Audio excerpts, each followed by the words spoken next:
London and Washington continue talks over authorizing Ukraine to strike deep into Russia. British Foreign Secretary David Lammy, commenting on the talks with the USA, said that the time for nerves and courage had come. He said the difficulties and challenges of the Russian war will be deeper and more severe, especially in late 2025-2026, The Guardian reported.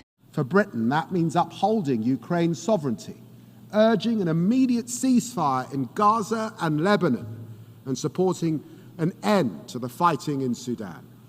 It means robustly challenging member states who violate the Charter, rejecting a world in which might makes right. It means a more representative Security Council. It means supporting the international rule of law and applying it equally and fairly. The Danish Prime Minister is also convinced that restrictions on the use of weapons for Ukraine to strike deep into Russia should be lifted. At the same time, she denied any suggestion that if long-range strikes against Russia were allowed, there would be an escalation that would draw Kyiv's allies into the war. It should be noted that Denmark did not impose any restrictions on the use of its weapons, but asked the international law be respected.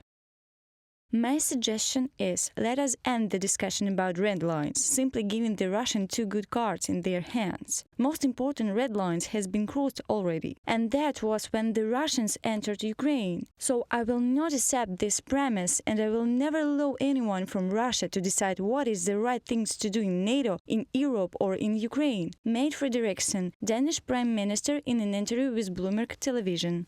President Zelenskyy believes that Western partners do not give Ukraine permission to use their long-range weapons on Russian territory because they fear escalation, according to at least some Western intelligence assessments. He also added that US President Joe Biden does receive information from his team about the possibility of escalation, but, and this is important, not all of his team thinks so, and that's an achievement that not all of his entourage thinks so.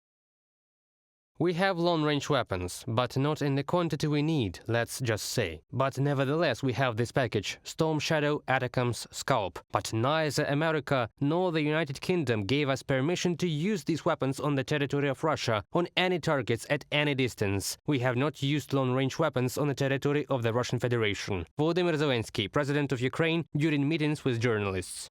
The United States and the United Kingdom are allegedly preparing to grant Ukraine permission to use Storm Shadow missiles to strike Russian territory, but the announcement will not be made public to preserve the element of surprise for Russia, The Times reports. The British and American sides have been discussing the possibility of allowing Storm Shadow missiles to strike Russia for a long time. The parties prepared two versions of the final statement, and due to the unresolved details, they announced the version that referred to further discussions on allowing long-range strikes.